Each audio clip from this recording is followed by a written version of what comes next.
Hey everybody, what's going on? Welcome to my channel. This is Brad with Being Chill. Today we're going to talk about how much storage you should buy on your new iPad Air 4. I'm going to go over why you should get the 256 gigabyte or whether or not you should get the 64 gigabyte. Stay tuned to find out. Now before we get into that, I do want to ask you guys, if you're not already, to please subscribe to my YouTube channel because I upload new videos just like these every week, Monday through Friday. So if you like this content, make sure you subscribe and click that bell and you can stay up to date on all the latest tech news with me. Now let's get into it. The first thing I want to talk about is going to be the price difference, because obviously that's the only thing holding you back from buying the higher storage option if you're considering it. So the iPad Air 4 64 gigabyte edition is going to start out at a price of $599 US, and these 256 gigabyte version is going to start out at a price of $749 US.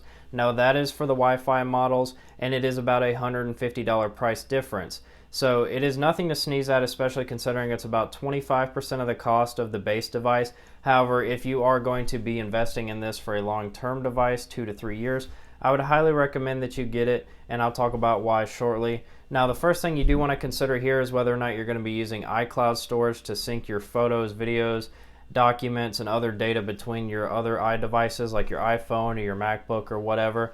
And those tiers are going to be 50 gigabytes for 99 cents a month, 200 gigabytes for $2.99 a month, and 2 terabytes for $9.99 a month. And it is worth noting that if you have other Apple services like Apple Music, Apple Arcade, Apple TV, etc., you might be able to save some money by bundling it with the new Apple One subscription, so that could lower the cost for you. And the iCloud is really going to be paramount to people that decide to get the 64 gigabyte version, because there's going to be a lot of data that you're going to want to have on the device, and if you don't have iCloud, you're going to have no choice but to store that locally. So let's talk about the first thing that people are going to be storing on this device, and that's primarily going to be photos and videos. For starters, a 1080p 30 frames per second 1 minute long video should take up about 130 megabytes of space, whereas a 4K 30 frames per second 1 minute video should be taking up about 375 megabytes of space. And your average photo that you're going to take on these devices or on your phone that you're transferring over is probably going to be around 3 megabytes after the compression is all said and done. However, this does mean that you're only going to be able to store about 20,000 photos or 160 4K videos or 461 1080p videos. So obviously it adds up quick, and you're not just going to have one or the other. It's going to add up, and then you're going to have other things like apps, which I'm going to talk about soon.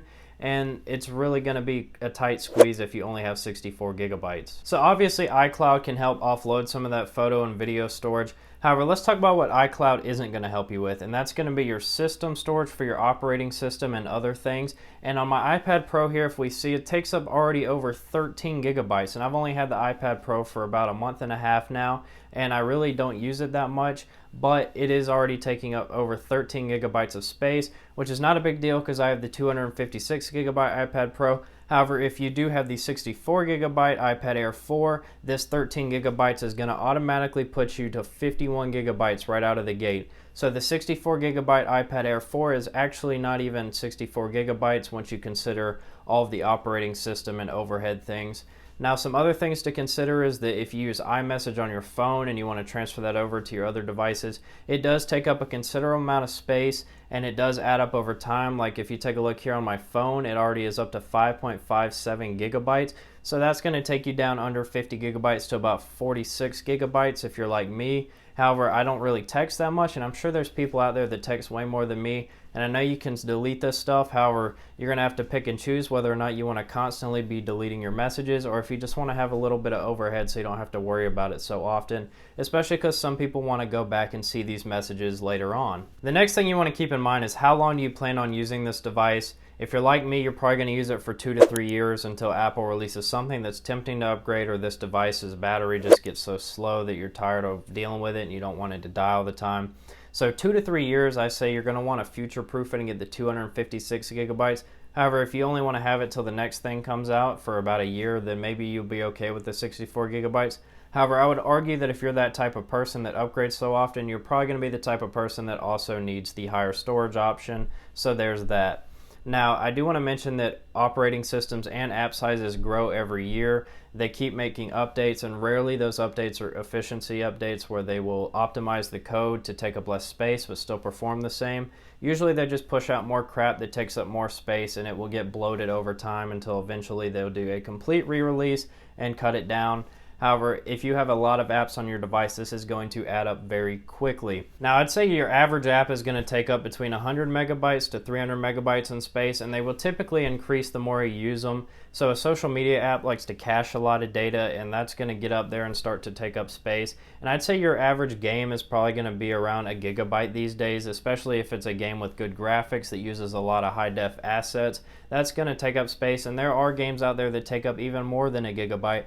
And I'd imagine that the better these processors get, the higher def assets we're going to see on the mobile phones, and it's going to just keep taking up more and more space. The next thing you want to keep in mind is whether or not you're going to be using this device in offline mode at all. If you're like me and you want to use this thing whenever you're out and about to listen to Spotify music that you downloaded, or you want to have podcasts downloaded, or you even want to have TV shows and movies from the Netflix app, those are going to take up a considerable amount of space. You can see here that my 300 songs I've downloaded on Spotify only take up about a gigabyte, so that's not too bad, but I have about 200 podcasts downloaded, and I know that's pretty excessive for most people, but you can see here it takes up quite a bit of space as well. And then your Netflix TV shows and movies obviously are going to take up a lot of space. I'd say depending on the TV show, a 20-minute show could be anywhere between 300 megabytes up to a gigabyte or more. So if those are things you're going to download, I really would recommend getting the higher storage option, because you are going to run out very fast combined with all of that other stuff that I mentioned before.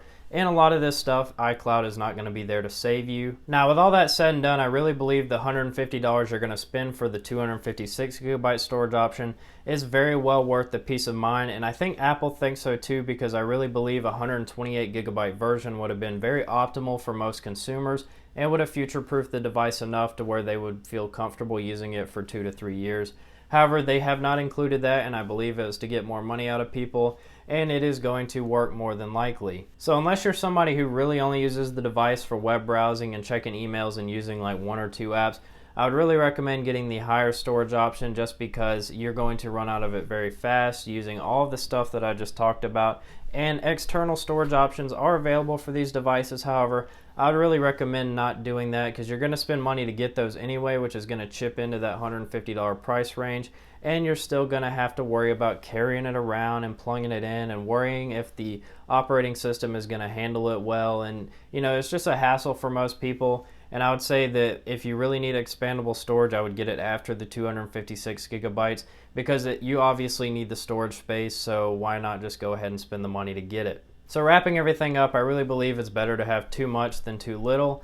And that's all I've got for this video. I hope you guys enjoyed it. If you did, make sure you click that like button. And I upload new videos just like these every week, Monday through Friday. So if you like this content, make sure you subscribe and click that bell, and you can stay up to date on all the latest tech news with me.